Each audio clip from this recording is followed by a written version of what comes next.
Israel at the Mediterranean Sea. It is a magnificently beautiful, breezy day.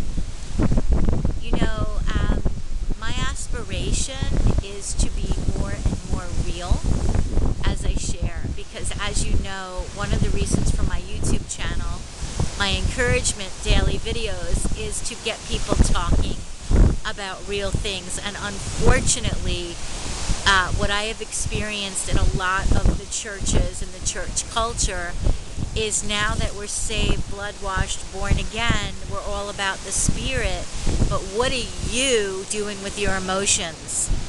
Your emotions can kill you if you do not handle them in the right way. And I am very, very concerned, and I won't stop being concerned. And what I want to do is to encourage you from my life experience. We have to deal with our emotions as believers because we are still human. We have a human heart. God purposely made us human. He didn't make a mistake. And as born-again believers, children of God, we do need to submit our emotions to the Spirit, which means we don't live by our emotions, but we certainly have them, and we certainly need to feel them, and we certainly need to know what to do with them. And I'm so sad to say that many churches do not provide even an open door to encourage you to talk about your emotions. If we're all spirit, we are so darn imbalanced. You know, I've been speaking about how I don't want to be one of those people who's known the Lord for 50 years and I have no healing. Could you imagine? Yes, there are people who have known the Lord for decades who have no healing in their hearts. Haval, which means shame. What a shame. I don't want to be one of those people. So I hope that you're on a healing path today. If you're not, please get on it. Life is a learning curve. We're always learning. But we need to know what to do with our emotions. And we need to care. We need to be a gardener, so to speak, for our heart.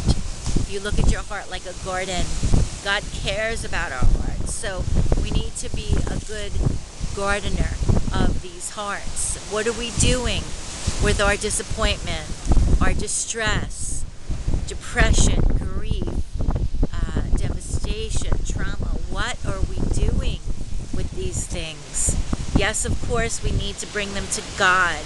We need to have trusted friends, ideally, that we can be ourselves with and not have to screen what we say. I'm not God. Why do I think I need to screen what I say to a trusted friend? I do not have to. And I don't want a friend who's going to correct how I speak. No, no, no, no. I could see if I'm living in a lifestyle where I'm speaking words that are bringing death. Yes, I hope my friend would correct me. But in order to move through things, we need to talk about these things.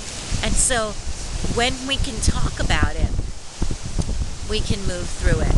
But if we don't have someone to listen to our heart, those emotions just stay jammed up inside of ourselves, and that is not good. So I am deeply, deeply concerned about churchgoers who are not sharing their distress with trusted people in the church, not sharing the reality of their feelings, or maybe can't even touch their feelings because the church culture says, oh, we don't do that here, or you shouldn't be feeling that way, you are blood-washed, born again. Hogwash. Hogwash. I am so concerned.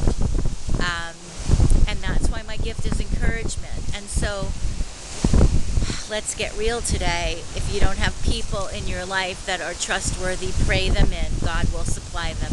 He tells us what we need. He tells us how to pray. We pray, and He answers. We don't just talk to anybody. Some people have no discernment. They'll talk to everybody. They have no discernment, and they just think, you know, I was at one of my outreaches, and someone said, why is so-and-so not here today? And I said, I guess she was meant to be somewhere else. Some of us have no discernment. We just think, oh, we found something good and everybody should do it. Really? I don't think so. We need discernment. We need to ask God for a greater discernment in our lives. Let's get real. Get out of places where you can't be real. You're spinning your wheels. It's very unhealthy. Get somewhere where you can be real. Let's be real together in Yeshua's name. God bless you from the Mediterranean Sea.